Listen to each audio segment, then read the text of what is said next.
You're listening to The Aesthetic Edge, real talk for leaders building high-performing aesthetic practices. I'm Amy Anderson, founder and CEO of ACG Practice Partners. Join me each episode for practical conversations and real-world lessons you can put to work in your practice. Because exceptional practices aren't built by accident, they're built by design. Welcome back. I'm Amy Anderson, joined today by senior consultant Davina Isaacs, here to talk about a very important topic, revenue. All of our practices regularly ask us, right? Every business wants to know, how do we increase our overall practice revenue? And we want to take a different angle at this today and talk about how every member of your team actually influences the revenue coming into your practice. No matter what their role is, every person has a part to play. So Davina, let's get into this. When you say that every team member influences revenue, what do you mean by that? Yeah, Amy, I think one of the biggest misconceptions in aesthetics is that only providers generate revenue. And I don't believe that that's true at all. I believe that every interaction a patient has with the practice, it either else increases or it decreases their confidence. And ultimately, confidence is what drives patients in their decision making. And I think we tend to look at revenue through a very narrow lens. We credit the surgeon for, performing the procedure, or the injector for administering the treatment. But the patient doesn't experience our practice in departments. They experience one whole journey. And so when we think about everything that has to happen before a procedure is actually performed, there's a lot of things that go into it. Somebody has to respond to the online inquiry. Somebody's answering the telephone. Someone greets them at the front desk. The medical assistant rooms the patient. The provider performs the consultation. The patient care coordinator discusses the next steps, presents a surgical quote.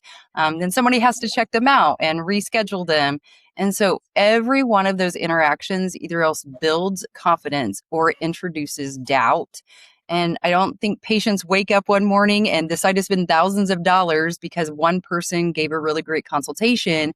They decided it because the entire experience made them feel confident in their decision.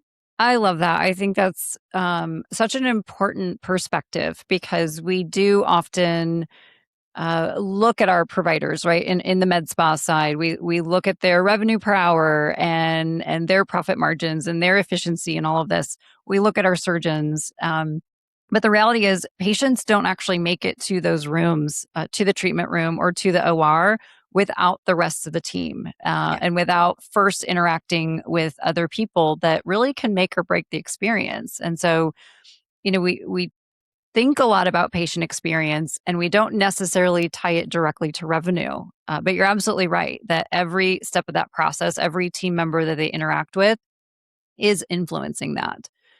So, many practices will have KPIs in place for their providers or for their patient coordinators, but not necessarily for roles like the front desk or medical assistants. Why do you think that is?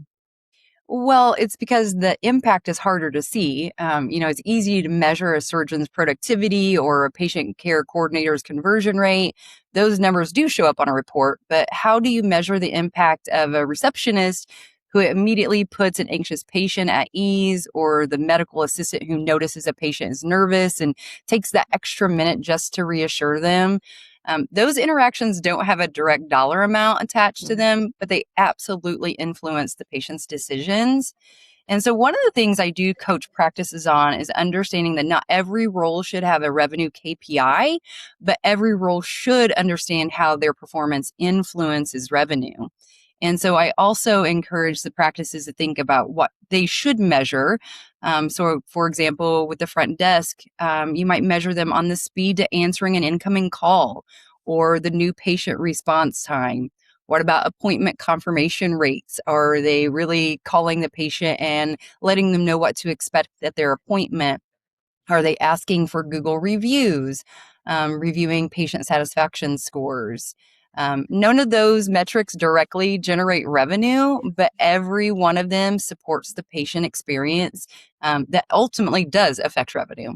I love that. That's such a good point. Do you have any real life examples you can give us for how you've done this in other practices? Well, absolutely. Like if we think about two different practices, if we have one practice and the surgeon is absolutely incredible, but the phone rings 6 or 7 times before somebody answers it. And when they do answer the phone, it's more of a rushed, hurried tone. Also, when the patient arrives, if the front desk barely looks up and halfway greets the patient waits 20 minutes without having any sort of communication that the provider might be running a little late, or if at the conclusion of the appointment when they check out, if that is feels like a rushed event. Um, all of those really affect the patient. And if we take another practice, same incredible surgeon, but we think about when the phone is answered and there's a bubbly, tone to the voice. And when the patient arrives, they're greeted by name. I know you and I both love this, to educate the front desk to stand up and welcome them into the practice. I like to say, just like I would be if I was welcoming somebody famous to my home, or a special guest. So we want to present that to the patient. Thinking about, if the medical assistant really explains what to expect throughout the entire journey. And so in the checkout coordinator confidently explaining next steps and assisting in rebooking. Um, Practices, either one of these, the patient is going to feel more trust coming from practice B. Neither of those examples had anything to do with surgical skill, but they had Mm. everything to do with building that patient confidence and the patient trust. Yeah. Which is so important. And this is something I've heard you say a number of times, that patients buy confidence. Tell us a little bit more about what you mean by that. I think that patients really want to feel that they are making a good decision. And so they're not buying Botox, they're buying the confidence that Botox is the right procedure for them. Yeah. They're not just buying the surgeon's skill, they're buying the surgeon's treatment plan, the post-op, the pre-op, and the surgical experience, but they're buying that confidence in the provider. Yeah.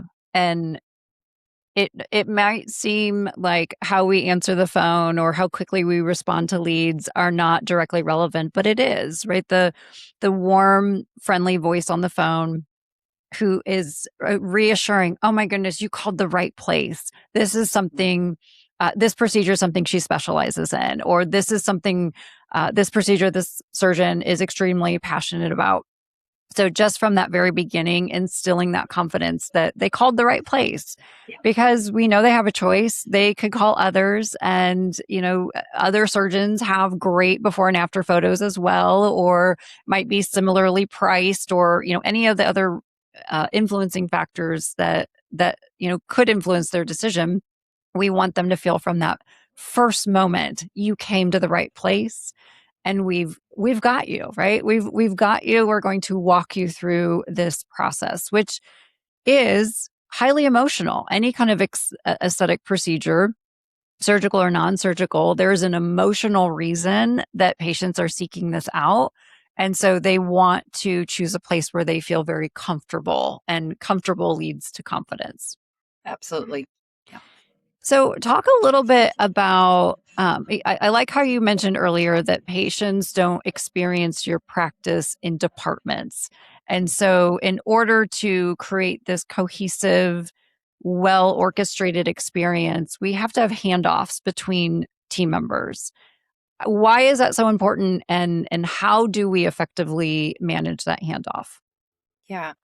I think it's incredibly important because, like I said earlier, patients don't see departments, they see one practice.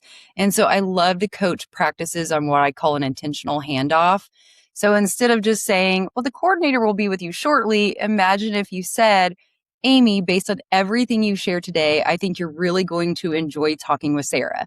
Sarah's going to walk you through everything Dr. Smith recommended and answer any remaining questions that you may have. And that simple transition does really build continuity. It tells the patient, we've got you as a whole team. You're not just here for the provider, you have a care team that's surrounding them. And so those moments can really reduce anxiety and increase confidence, and help them feel like they're making a good decision to move forward. Yeah. When I think of this handoff, I'm reminded of like the relay races in track where you have the baton and, for that to be an effective handoff, both people are running at the same pace and they've practiced, reaching back, reaching forward. Um, and that's kind of what it's like in a practice, that we're all moving in the same direction and that there's this time that we're overlapping, but then it's a clean handoff so that the patient doesn't experience any kind of missed information, dropped ball, and nothing should fall through the cracks if we're handling it that way. Agreed. Yeah. What's one of the biggest mistakes you see practices make? I think inconsistency. We have one employee who will say one thing and another employee says something very different. Even down to sometimes providers might recommend a maintenance treatment in 4 months. The other says 6 months, but there's not a lot of explanation into why there's a difference. Somebody forgets to follow up when they said that they would. Somebody doesn't explain pricing, except I see this a lot in surgical quotes. Some will be very thorough and explain exactly what is included with it, what's the next steps. The other, PCC oftentimes might just deliver the surgical quote. And so incrementally, those moments seem really small, but collectively they erode trust. And so consistency is really one of the most important components of building that patient experience. So we all like to know kind of what's going on and what to expect. And so when we establish that and everybody is trained the same way and presents the same way, it really helps build that trust and confidence. And I think that can't be emphasized enough that there's a training component to this in order to create that consistency. We can't expect our team members to just know this and or observe it and then absorb it. I think about some of the large franchise restaurants out there, Chick-fil-A, right? We often think of Chick-fil-A when we think of amazing customer service. And that when we say thank you, universally, it doesn't matter what location you're in, you're going to hear my pleasure as the response. That didn't just happen. They didn't read a protocol one time and know that that's the response. That is drilled in from day one. It's practiced and it's corrected if the team member doesn't follow through. Yeah, I think similarly, kind of creating what those standards are, and it's more than putting it in writing and writing an SOP. It's actually role playing and practicing, reinforcing when it's done well, and then correcting if needed if we don't see it. And I know practices are busy. We've been there. We know that. But we can't be too busy to make this a priority because it really is so important in order to make it that well orchestrated experience. absolutely. So you and I talk a lot about culture and how do we create culture in a practice where people understand what their role is, how important it is, because as human nature is we want to have a sense of purpose and a sense of ownership and to know that the work that we do matters. And we believe that deeply, and we know that the highest performing teams are made up of people who understand what they're doing and that it has impact. It's not just a job that they're signed up for to get a paycheck. What advice do you have for practice managers when it comes to creating that type of culture where they can help all of their employees understand their own impact? Yeah. I think it starts by changing the conversation. I think we're telling patients or telling employees a lot of times that they're responsible for sales and conversions. And really what we need to be educating them is that they're responsible for building confidence and explain how each touch can create and build confidence and how a bad touch or a lost one could really erode the trust. I think it is sharing patient stories, looking at online reviews, celebrating examples of exceptional patient experiences. It's not just production numbers that we're looking at. And so I really think that when people understand how their role can affect um, the overall conversion rate as far as the building the confidence and the trust in making people feel comfortable in their decision making, I think they naturally become more engaged. I think people become less engaged when they feel like it's a salesy responsibility. Yeah, absolutely.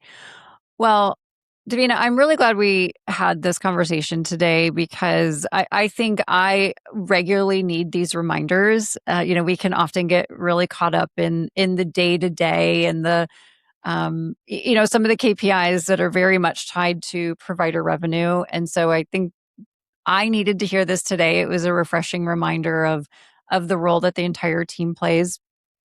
Before we wrap up, I want to finish with the ACG Edge, where we give listeners the most important takeaway. So, if our listeners remember only one thing from today's conversation, what should that be? I honestly think that the front desk is one of the most influential positions in the practice. And unfortunately, it's often the lowest paid position and overlooked. But I think if we really think about the entire patient journey, where does it start and where does it end? It's with our front desk person. And so I think we need to celebrate them, educate them, and encourage them to really be that they can the best that they can be in that role. And so taking the extra time to support our front desk can really go a long way with building that patient confidence. That's amazing. All right. That's it for today. Davina, thanks so much for joining me. Thanks for having me, Amy. Thanks for listening to The Aesthetic Edge. If today's conversation was helpful, be sure to subscribe so you never miss an episode and share it with a colleague who's committed to building a better practice. Until next time, keep building your edge.